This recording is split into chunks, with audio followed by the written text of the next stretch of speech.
Good morning all of you. आज अपन अध्ययन करेंगे BCom part second, subject business administration, व्यवसाय प्रशासन, paper second, principles of management. इसमें अपन प्रबंध के सिद्धांतों का अध्ययन कर रहे थे। उसी क्रम में अपन ने इससे पहले वीडियो में प्रबंध के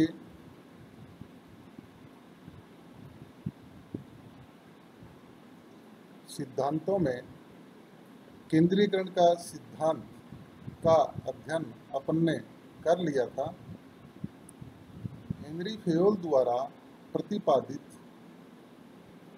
14 सिद्धांतों में अगला सिद्धांत 9 नंबर का जो है सोपान श्रृंखला या पदानुक्रमता का सिद्धांत। ये सिद्धांत मैंने चित्र के द्वारा भी सोपान श्रृंखला को समझाया है। हेनरी फेयोल ने इस सिद्धांत को स्पष्ट करते हुए बताया है कि प्रत्येक संगठन में उच्च प्रबंधक से लेकर निम्न स्तर के प्रबंधक के बीच अधिकारों की अखंड धारा बहती है। अतः आदेशों को देने तथा प्रतिवेदन प्रस्तुत करने के लिए सामान्यतः इसी धारा या मार्ग का अनुसरण करना चाहिए। हेनरी फेयोल ने अपने कथन में इस सोपान श्रृंखला के सिद्धांत को स्पष्ट करते हुए बताया है कि यह सिद्धांत यह कहता है कि सामान्य परिस्थितियों में आदेश निर्देश देने तथा सुझाव एवं प्रतिवेदन प्रस्तुत करने के लिए संगठन के अधिकारों की श्रृंखला को पूर्ण रूप से ध्यान में रखना चाहिए। सामान्यतः बीच के किसी भी अधिकारी को टालकर अर्थात बाईपास करके आदेश निर्देश या सुझाव आदि नहीं लेने देने चाहिए।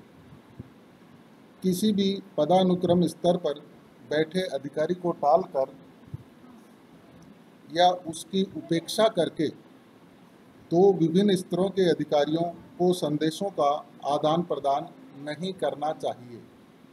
केवल असामान्य परिस्थितियों में ही अधिकारियों एवं अधीनस्थों या समान स्तर के अधिकारियों के बीच प्रत्यक्ष रूप से संदेशों का आदान प्रदान करना चाहिए,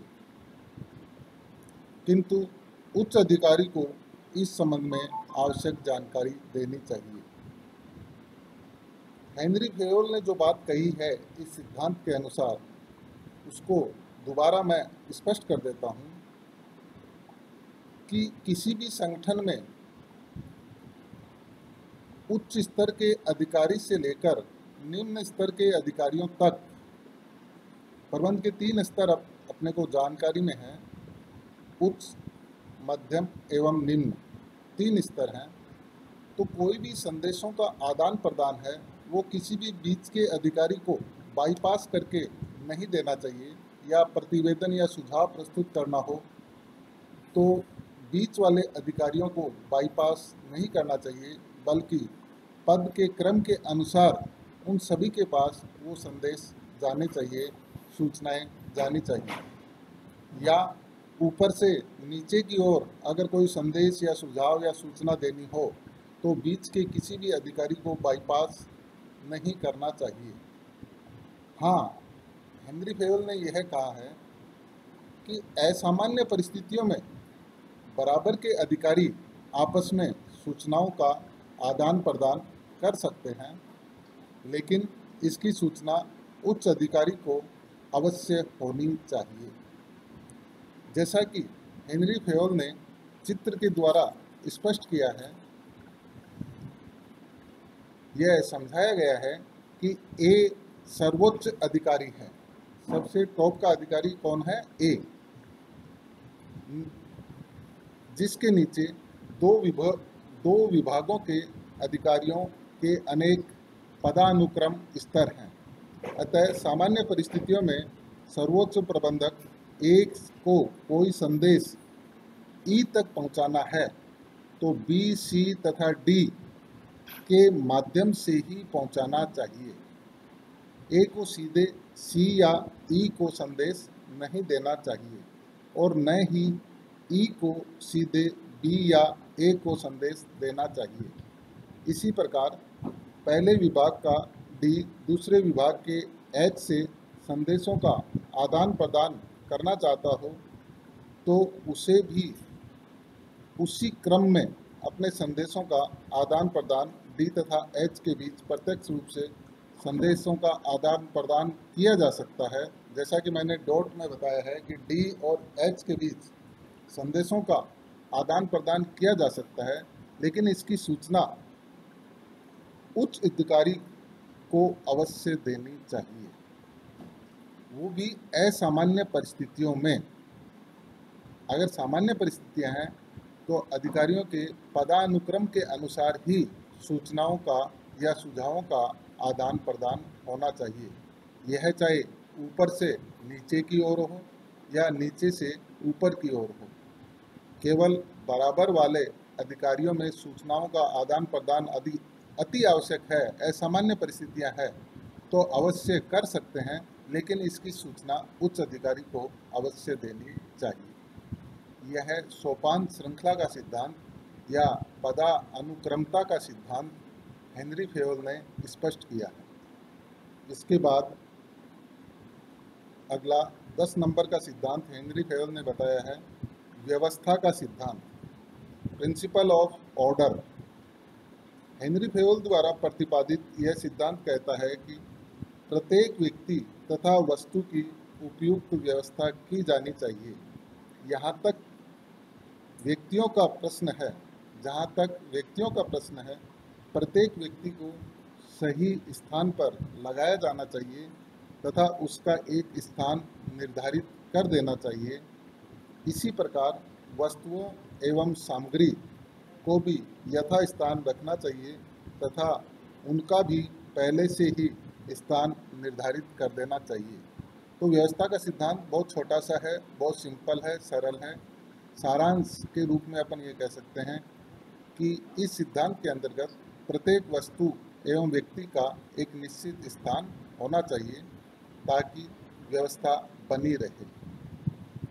अगला सिद्धांत है न्याय या निष्पक्षता का सिद्धांत, प्रिंसिपल ऑफ इक्विटी।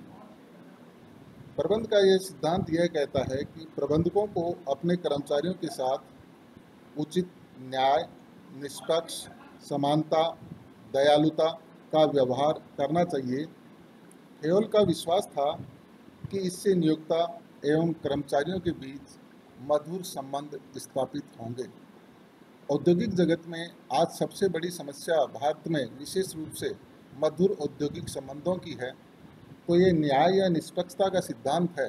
इसके माध्यम से हेनरी फेयोल का यह मानना था कि औद्योगिक संगठन में मधुर औद्योगिक संबंध आवश्यक रूप से बनेंगे अगर इस सिद्धांत का पालन किया जाए। तो इस सिद्धांत के अंतर्गत प्रबंधकों को अपने कर्मचारियों के साथ उचित एवं निष्पक्ष, समता तथा दयालुता का व्यवहार करना चाहिए। किसी के साथ पक्षपात या अन्याय नहीं करना चाहिए। अगला सिद्धांत है पहलपन का सिद्धांत। पहलपन का सिद्धांत यह बताता है कि प्रत्येक प्रबंधक को अपने अधीनस्थ कर्मचारियों को उनके कार्यों की योजनाएं बनाने एवं उन्हें क्रियान्वित करने की स्वतंत्रता देनी चाहिए। इससे उसकी सृजनात्मक क्षमता का विकास होगा तथा अधीनस्थों को आंतरिक सुख का अनुभव होगा। इससे संपूर्ण संस्था के कर्मचारियों में पहलपन की भावना का विकास होगा। तो इस सिद्धांत का सारांश हेनरी फेयोल के अनुसार यह है कि हर व्यक्ति में कोई न कोई क्षमता अवश्य होती है जिसको वह उजागर करे। इस सिद्धांत से हर एक व्यक्ति की क्षमता को उजागर करने का मौका मिलता है। उसे योजना बनाने की स्वतंत्रताएं होनी चाहिए, उसे क्रियान्वित करने की स्वतंत्रताएं होनी चाहिए। अगला सिद्धांत है समूह भावना का सिद्धांत, प्रिंसिपल ऑफ टीम स्पिरिट। यह सिद्धांत यह कहता है कि प्रबंध की सफलता के लिए प्रबंधकों को अपने कर्मचारियों में समूह भावना या एकता की भावना का विकास करना चाहिए। इस हेतु फेयोल ने कहा है कि प्रबंधकों को कर्मचारियों से प्रत्यक्ष संपर्क बनाए रखना चाहिए। प्रबंधकों को जब भी समय मिले कर्मचारियों के साथ संदेशों का आदान प्रदान मौखिक रूप से भी करना चाहिए। उन्हें औपचारिक रूप से लिखित संदेशों का आदान प्रदान बहुत ही कम करना चाहिए। आपसी सहयोग बढ़ाने के लिए प्रबंधकों को कर्मचारियों की समस्याओं का तत्काल समाधान करना चाहिए। आपसी भ्रांतियों को भी यथाशीघ्र दूर करने का प्रयास करना चाहिए। समूह भावना का सिद्धांत, टीम स्पिरिट का सिद्धांत बहुत ही इम्पोर्टेंट माना गया है प्रबंध जगत में, कि जो प्रबंधक होते हैं वो अधीनस्थों के साथ अनौपचारिक मौखिक रूप से बातचीत उन्हें बराबर करती रहनी चाहिए, उनके बराबर संपर्क में रहना चाहिए। औपचारिक रूप से लिखित रूप से संदेशों का आदान प्रदान कम से कम रूप में करना चाहिए। अगर अनौपचारिक रूप से उनसे संदेशों का आदान प्रदान करेंगे तो निश्चित रूप से उसकी जो भी ग्रीवेंसेज होगी, जो भी परिवेदनाएं होगी, उनका निवारण भी अतिशीघ्र होगा तथा तुरंत ग्रीवेंसेज का पता भी लग जाएगा। तो ऐसी परिस्थिति में यह सिद्धांत अपने आप में बहुत महत्वपूर्ण माना जाता है। अगला लास्ट सिद्धांत हेनरी फेयोल ने जो 14 सिद्धांत बताया है, कार्यकाल में स्थायित्व का सिद्धांत। कार्यकाल में स्थायित्व का सिद्धांत क्या कहता है? हेनरी फेयोल के अनुसार यह सिद्धांत बताता है कि कर्मचारियों का कार्यकाल स्थायी होना चाहिए। इस सिद्धांत के पीछे प्रमुख मान्यता यह रही है कि कोई भी कर्मचारी जब किसी नए कार्य पर लगाया जाता है तो उसे उस नए कार्य को सीखने में कुछ समय लगता है। अतः बार बार उसका स्थानांतरण किया गया तो उसे बार बार नया कार्य सीखना पड़ेगा। परिणाम स्वरूप वह किसी भी कार्य में कुशलता प्राप्त नहीं कर सकेगा। अतः कार्य कुशलता एवं वातावरण में समन्वय बनाए रखने के दृष्टिकोण से कर्मचारियों के कार्यकाल में उचित स्थायित्व होना चाहिए। उनका बार बार स्थानांतरण एक विभाग से दूसरे विभाग या दूसरे नए कार्य के लिए नहीं होना चाहिए। व्यवहारिक रूप से देखा जाए तो ये सिद्धांत बहुत महत्वपूर्ण है। हेनरी फेयोल की यह मान्यता है कि अगर किसी भी कर्मचारी को आप कोई नया कार्य देते हैं तो उसे सीखने के लिए समय लगेगा और उसे उसी कार्य को सीखने के बाद उसी कार्य में लगाए रखना चाहिए ताकि वह अपनी पूर्ण कार्य कुशलता एवं क्षमता के साथ कार्य कर सके। अगर बार बार उसका स्थानांतरण अन्य विभागों या अन्य कार्यों के लिए करेंगे तो वह जो ही कार्य सीखेगा तो नए कार्य के लिए उसे फिर टाइम लगेगा सीखने के लिए। तो ऐसी परिस्थिति में उसके कार्यकाल में स्थायित्वता नहीं रहती है और वह अपनी पूर्ण क्षमता एवं कार्य कुशलता के साथ कार्य नहीं कर सकता है। तो ये हेनरी फेयोल द्वारा प्रबंध के 14 सिद्धांतों का अपन ने अध्ययन किया। इसके अतिरिक्त कुछ अन्य सिद्धांतों का भी प्रतिपादन समय समय पर हुआ है, उनका भी अपन अध्ययन आगे करेंगे। धन्यवाद।